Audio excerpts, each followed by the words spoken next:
सिमरन, कभी कभार हमारे कुछ ऐसे काम होते हैं जिसको हम थोड़ी देरी करते हैं या जिसे आराम से करते हैं, हमें लगता है कि अभी इसकी ज़रूरत नहीं है, थोड़ा रुक के कर लेंगे, और ऐसा हम अपने डॉक्यूमेंट्स के साथ भी करते हैं। तुम क्या जानती हो कि एक छोटी सी लापरवाही से हम अपनी ही चीज़ों पर अपना हक खो बैठते हैं? रतिका, जो तुम कह रही हो सुनने में तो अच्छा लग रहा है, पर थोड़ा सा और एक्सप्लेन करो कि ये कैसे हो सकता है। बिल्कुल, अब मैं तुम्हें समझाती हूँ। अब मान लो कि तुमने मुझसे कोई प्रॉपर्टी खरीदी, बिल्कुल, और उसके सारे पैसे तुमने मुझे दे दिए, ठीक है, पर तुम्हारी लापरवाही की वजह से तुमने उस प्रॉपर्टी को अपने नाम ही नहीं करवाया, मतलब रजिस्ट्रेशन नहीं करवाई तुमने। और अब कुछ वक्त के बाद मैं वापस से उसको क्लेम कर सकती हूँ, क्योंकि डॉक्यूमेंट पे नाम तो मेरा ही है ना, तो मालिकाना हक भी मेरा ही हुआ। हाँ रतिका, फिर तो मैं मुसीबत में पड़ जाऊंगी, पर तुम तो मेरी इतनी अच्छी दोस्त हो, तुम क्यों करोगी ऐसा मेरे साथ? सिमरन, भरोसा तो अपनी तरफ है, लेकिन सुरक्षा अपनी तरफ है। बिल्कुल। और दर्शकों, रजिस्ट्रेशन के बारे में समझना बहुत ज़रूरी है, because the law of land requires document registration. और हमारे दर्शक रजिस्ट्रेशन ना करवाने की वजह से किसी तरह की परेशानी में या समस्या में ना पड़ जाएं, इसलिए आज हम चर्चा में जानकारी में आपको ये बताने वाले हैं कि डॉक्यूमेंट रजिस्ट्रेशन क्यों ज़रूरी है, कौन कौन से डॉक्यूमेंट्स हैं जिनकी रजिस्ट्रेशन करवाना अनिवार्य है। और ये जानकारी हमारे साथ साझा करेंगी advocate Saumya Chaturvedi, Supreme Court of India से। मैम, आपका डीडी मॉर्निंग शो में बहुत बहुत स्वागत है। Thank you. आपका पुनः स्वागत करते हैं डीडी मॉर्निंग शो में। और सबसे पहले ये जानना चाहते हैं कि डॉक्यूमेंट रजिस्ट्रेशन, आसान भाषा में इसे हमारे दर्शकों को समझाइए, क्या होता है?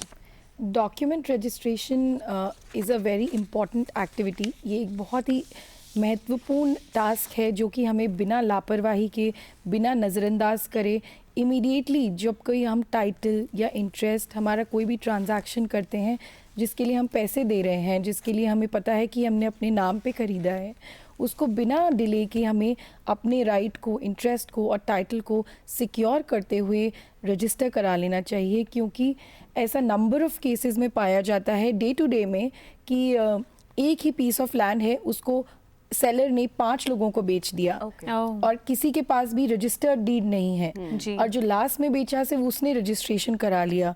तो जो 4 लोग औरों को बेचा, वो उनके पास कोई राइट नहीं है, कोई टाइटल नहीं है, वो कहीं भी कोर्ट में एग्जिस्ट नहीं करते हैं।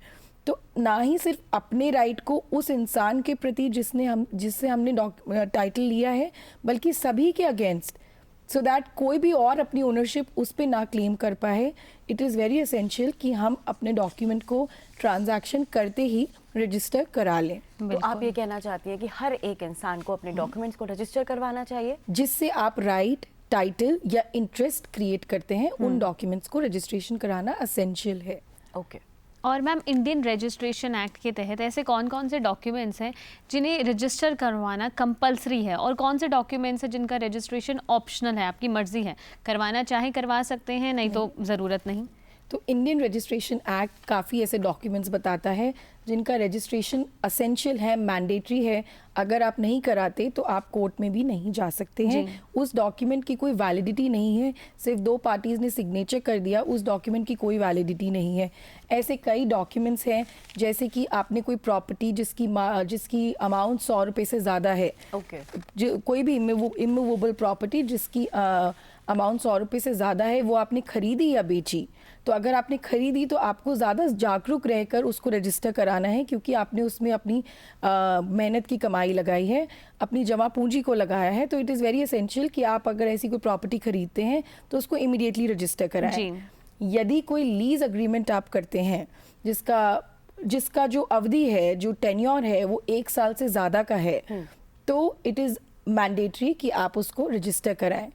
यदि कोई, मैं अपनी स्वेच्छा से, मैं out of love and affection मैं किसी को अब कोई इमूवेबल प्रॉपर्टी गिफ्ट करती हूँ, तो it is very essential, it is necessary कि वो डॉक्यूमेंट जिसके थ्रू मैंने गिफ्ट दिया है वो रजिस्टर्ड हो, अदरवाइज उसकी कोई वैलिडिटी नहीं है। जिसने गिफ्ट दिया है वो कभी भी वापस ले सकता है। तो इट इज़ वेरी एसेंशियल कि उसको हम रजिस्टर कराएं। बिल्कुल। तो इन रजिस्ट्रेशन में किसी तरह की कोई फीस भी लगती है? यस, रजिस्ट्रेशन में आपकी फ़ीस लगती है, जो कि जिसके पैरामीटर्स हैं जो डिटरमाइन करते हैं कि आपका रजिस्ट्रेशन फ़ीस, आपका स्टैम्प ड्यूटी उस पर कितना होगा, जो कि प्रॉपर्टी का सर्कल रेट, प्रॉपर्टी की लोकेशन, आप मेल हैं या फीमेल हैं, इस पे निर्धारित करते हुए, क्योंकि फीमेल्स को थोड़ा कंसेशन गवर्नमेंट देती है, तो इसको निर्धारित करते हुए प्रॉपर्टी का रजिस्ट्रेशन जो स्टैम्प ड्यूटी है वो डिटरमाइन होता है और उसके थ्रू आप रजिस्टर करा सकते हैं। Okay. आपने ये पूछा कि कई ऐसे डॉक्यूमेंट्स भी हैं जो ऑप्शनल हैं, जी। जिनका हम चाहें तो रजिस्ट्रेशन अपने हित के लिए करा लें और चाहें तो हम रजिस्टर नहीं भी करवाएं। करा सकते हैं, कोर्ट उनको कंसिडर करता है। Okay. तो ऐसे डॉक्यूमेंट्स हैं कि यदि मैं कोई विल बनाती हूँ तो ज़रूरी नहीं है कि मैं उसको रजिस्टर कराऊं। अगर मेरे 2 विटनेस हैं तो अगर मैं चाहूँ तो मैं रजिस्टर करा दूं, नहीं चाहूँ तो वो विल भी वैलिड है। Okay. या फिर कोई लीज अग्रीमेंट है जो 1 साल से कम का है, 11 महीने जो जनरली हम लीज अग्रीमेंट करते हैं, अगर ऐसा कोई लीज अग्रीमेंट है तो ज़रूरी नहीं है कि हम उसका रजिस्ट्रेशन कराएं, वो वैसे भी वैलिड है। Valid है। या फिर कोई भी एग्जाम्पल के तौर पे अगर कोई भी प्रॉपर्टी है जिसकी वैल्यू 100 रुपए से कम की है, जो कि नॉन एग्जिस्टेंट है, जी। बट अगर ऐसी कोई प्रॉपर्टी होती है तो ज़रूरी नहीं है कि हम उसका रजिस्ट्रेशन कराएं। Okay. और मैम जो असेंशियल डॉक्यूमेंट्स हैं अगर हम उनका रजिस्ट्रेशन ना करवाएं, जैसे कि शुरुआत में भी रतिका ने मुझे बताया कि इसने मुझसे पैसे तो ले लिए हैं लेकिन मैंने रजिस्ट्रेशन ही नहीं करवाया, तो अब मालिकाना हक क्या इसी का रहेगा और मुझे कौन कौन सी समस्याओं का सामना करना पड़ेगा? देखिए, रजिस्ट्रेशन की बेसिक कंसेप्ट ये है कि जब आप रजिस्टर कराते हैं तो आप उसको पब्लिक रिकॉर्ड में उस डॉक्यूमेंट को ले आते हैं। जैसा जी। कि मैंने पहले कहा कि मैंने आपसे कोई चीज़ खरीदी तो ये ट्रांजैक्शन आपके और मेरे बीच में ही मुझे पता है, जब तक कि मैंने रजिस्टर नहीं कराया। Right. पर जब मैं रजिस्टर उसको कराऊंगी तो आपके ही नहीं, पूरे सारे सिटीजन्स के अगेंस्ट में मेरा वो राइट क्रिएट हो जाता है कि आप जो नया कोई खरीदेगा तो वो उसकी गलती मानी जाएगी कि इन स्पाइट ऑफ रजिस्ट्रेशन आपने उस प्रॉपर्टी को वापस खरीदा। Okay. तो उस डॉक्यूमेंट को पब्लिक रिकॉर्ड में लाने के लिए, सो दैट एवरीबडी नोज, सबके नॉलेज में ये फैक्ट रहे कि इसके मालिकाना हक आपका है, इट इज़ वेरी इम्पॉर्टेंट कि आप उसको रजिस्टर करा लें और इस तरीके से आप सिक्योर रह सकते हैं। पर अगर आप उसको रजिस्टर नहीं कराते तो रजिस्ट्रार के पास जिसका नाम है, मालिक वही है। तो मतलब मेरा है। ठीक है। तो जैसे कि अब आपने बात की मूवेबल इमूवेबल एसेट्स को रजिस्टर कराने की, तो Yes. इसमें क्या लगता है कि मतलब जो फ्रॉड्स होने के चांसेस Yes. होते हैं वो कम हो जाते हैं? Yes, definitely. रजिस्ट्रेशन के बेनिफिट यही है कि आप धोखाधड़ी, चीटिंग, फ्रॉड से बच सकते हैं, क्योंकि अगर आप रजिस्टर अवेयर होकर रजिस्टर करा लें। कई बार देखा जाता है कि क्योंकि लोग थोड़ा लेट बैक हो जाते हैं कि रजिस्ट्रेशन में थोड़ा हेफ्टी अमाउंट देना है, तो खरीद अभी लिया है, अग्रीमेंट कर लिया है बेचने का या खरीदने का, रजिस्ट्रेशन बाद में कराएंगे। तो इस तरीके का अग्रीमेंट भी रजिस्ट्रेशन कराना बहुत ज़रूरी है। अगर अग्रीमेंट टू सेल को भी हम रजिस्टर नहीं कराते और बाद में बोलते हैं कि हमने इनके साथ 1 साल पहले करा था अग्रीमेंट टू सेल, तो वो भी वैलिड नहीं है अगर वो रजिस्टर्ड नहीं है तो। और मैम किसी भी डॉक्यूमेंट को रजिस्टर करवाने का पूरा प्रोसेस क्या है, शुरुआत से लेकर अंत तक, और कितना समय लगता है इसमें? समय ज़्यादा नहीं लगता है।